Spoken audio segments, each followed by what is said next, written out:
Hey guys, and welcome back to Trenton and Heath. So we recently did a video on using too much wax on your shoes. Well, today I want to do a video on how to strip that old wax off of your shoes when there's too much buildup. So stay tuned. So a gentleman brought in a pair of these loafers recently and wanted to have them resoled. We're in the process of doing that now, but for the sake of the tutorial video today, I thought this was a perfect opportunity to show you how to strip your shoes of all the wax buildup when there's too much. Now, I'm going to put a link to the video above, and I talked about, using too much wax and how that can be a bad thing, and also what you need to be doing and how often you should strip off that wax and whatnot. So click on that link above and that'll take you to that video. But today, I want to talk to you about stripping off the wax and what we're going to do. Now, there's different products that you can use to strip off wax, and I know you're going to hear in the comment section and in other YouTube videos, I know that some folks think that acetone's a little too harsh on your shoes, and it can be. We've used rubbing alcohol, again, we've used Reno'Mat. A lot of those are going to be harsh on your shoes, but sometimes it takes some of those harder products to get that buildup off of there. But that's okay, because what you're going to do after you strip all of that off is we're going to go back and we're going to make sure we put all of the conditioners back into that shoe, and that's what's so important. But today I'm going to show you how we use the Saphir Reno'Mat and how that strips off the shoe. So I'm just going to set one shoe aside, I'm just going to do the other, and then we'll come back later to it and we'll compare the two. So what I do is you just want to take a little bit, I just put it on a towel here.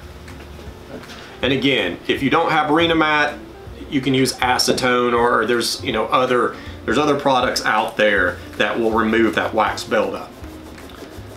And you're just going to start rubbing it into the shoe. And you can see as you do that, it's taking off all of the that built up polish. Now there's a lot on this shoe, so it's going to take me several times to remove it all. But this shoe has so much built up on there, and I don't know if this gentleman has ever taken it off. So it's a timely process.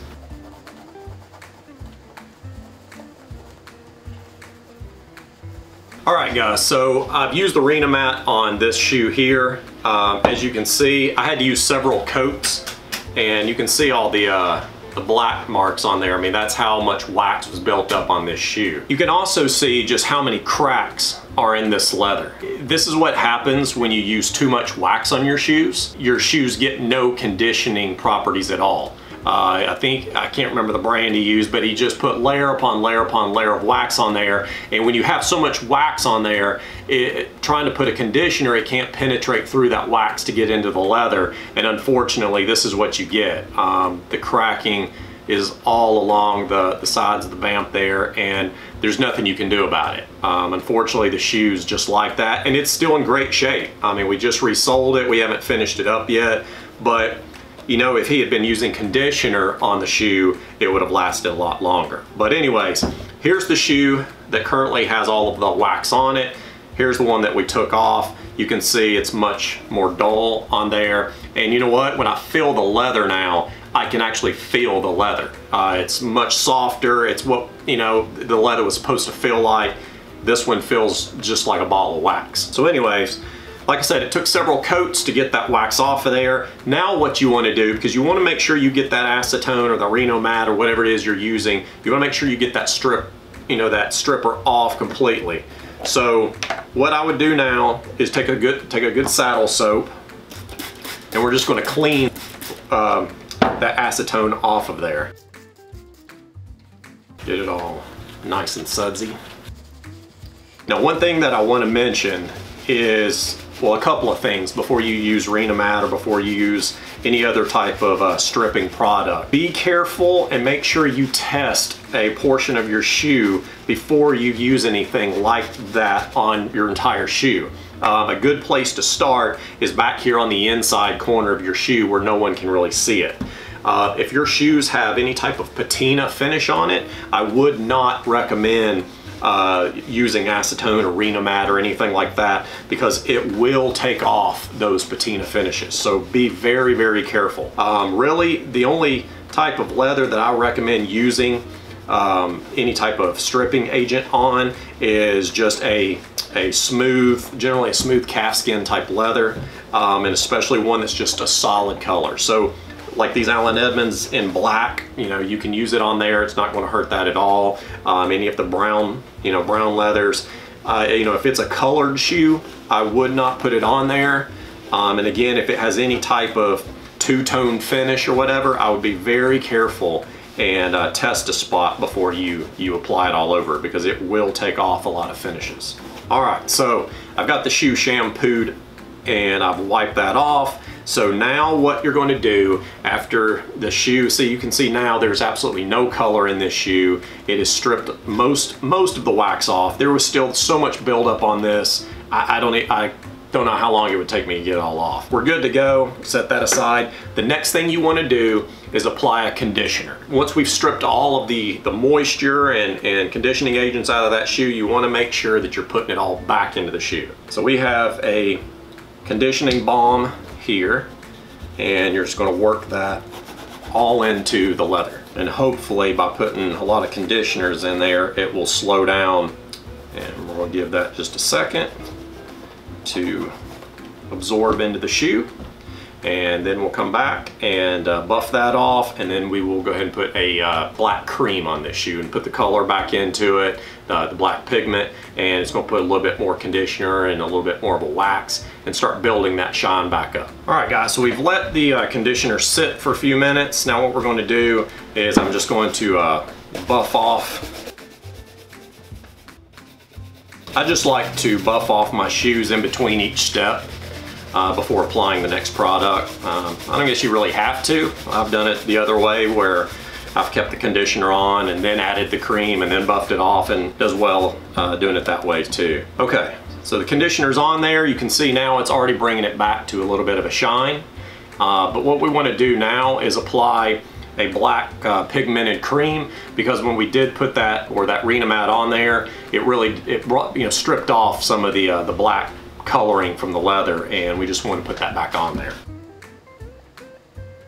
And when you're putting this cream on there after you've stripped off all the wax, you know, you can do, you know, one coat, you can do two coats, you know, whatever works best for your shoe, and however many coats you think it needs. You know, that's fine. You can't really put too much cream on there. I guess you could, but you know, one or two coats should be sufficient. And what I like to do as well, if you haven't seen some of our other videos, I also like to get it along the heel block here, as well as along the sole, and just put a lot of conditioners and the color back into that as well. All right guys, so we've let the cream sit on there for a few minutes and really sink in. Now all we're going to do is buff that off and wipe it down with a rag or a soft chamois, and that should really bring back the shine into the shoe. And then after that, that's about all you really need to do. I mean, you can see now after adding just one coat of this cream, the shine is back, the shoes look nice and hydrated, and the shoes just feel so much better than what they did before we started.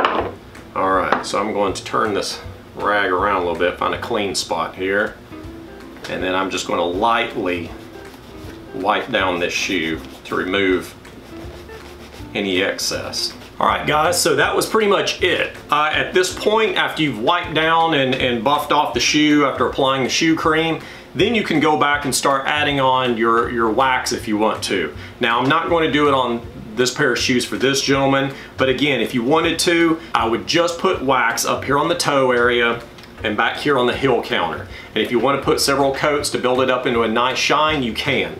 But if you wanted to leave it like this right after the shoe cream, you can see that shoe is nice and has a nice shine to it. You can feel the moisture in the shoe, unlike this one, which just again feels nothing but, it just feels just like wax. And this one feels like leather once again. Really, that's all there is to it.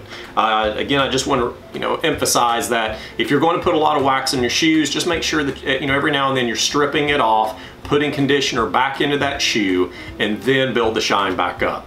So I hope this answered some of your questions. I hope it helped you out. If you have any more questions at all or any comments, we ask that, just leave them below. We love getting back to you guys and answering as many of those as we can. If you like this type of information, then definitely subscribe to our channel and hit the little bell button so that you're notified of upcoming videos. And again, we look forward to talking to you next time. Bye-bye.